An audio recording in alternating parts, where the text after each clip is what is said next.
Vəkil Fariz Namazlı deyir ki, hüquqlarını müdafiə etdiyi və qaynar xəttimizə müraciət edən Lalə Aydəmirova 16 fevral 2022-ci ildə Şərur Mənzil Tikinti Kooperativinə məxsus olan yaşayış binasından mənzil alıb. 2022-ci ildə bağlanan müqavilənin şərtlərinə görə mənzilə görə hər ay 2944 manat ödənməlidir. Onun sözlərinə görə Lalə Aydəmirova hər ay vaxtında, hətta bəzi zamanlar 2-3 ayın ödənişini bir yerdə ödəyib. İndi isə iddia olunur ki, vətəndaş bir aylıq ödənişi gecikdirdiyi üçün MTK sakini qeyri-rəsmi şəkildə 60 min manat məbləğində cərimə edib.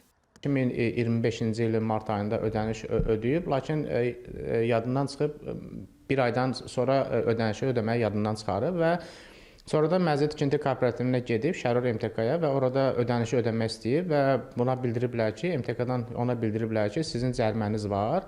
Yəni siz ödənişi 10 gündən artıq gecikdirdiyinizə görə sizə əlavə cərimə tətbiq olunacaq və ondan əlavə olaraq 60 min manat məbləğində pul istəyiblər. Güya 60 min cərimə tətbiq olunub və yeni müqavilə bağlamağı tələb ediblər. Əgər müqavilə bağlanmasa, onun ödənişini qəbul etməyəcəklər. Müsahibim onda deyir ki, MTK-da aylıq ödənişləri sadəcə nağd şəkildə qəbul edirlər. Hər hansı rəsmi bank hesabı yoxdur. Vətəndaşa adi kağız parçası verilir və ödənişlər orada qeyd olunur. Hazırda vətəndaş bu cərimə ilə razı deyil, çünki 60 min manatın cərimə tətbiq olunması həmin müqavilədə nəzərdə tutulmuyor və müqavilə şərtlərində də göstərilir ki, əgər 10 gündən artıq gecikmə olarsa, mənzilin ümumi dəyərinin 2% məbləğində cərimə tətbiq oluna bilər və bu da mənzilin ümumi dəyərinin 2% təxminən 3000 manata yaxın pul edir. Yəni əgər müqavilə öhdəliyi pozulubsa, bu halda yalnız vətəndaş 3000 manata qədər cərimə verə bilər.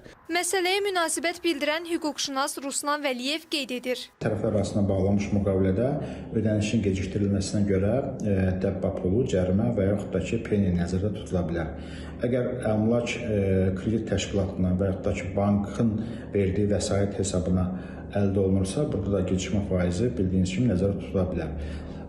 Lakin digər hallarda vətəndaşdan hər hansı bir cərimə tətbiq etmək, hər hansı bir kommersiya qurumunun səlahiyyəti yoxdur. Vətəndaşlara qarşı cərimə tətbiq etmək üçün dövlət orqanları var. Sözügedən MTK ilə əlaqə saxladıq, lakin onlar cərimə məsələsini təkzib etdilər. Onda deyək ki, Lalə Aydəmirovanın əlində cərimə ilə bağlı Şərur MTK tərəfindən yazılan kağız var.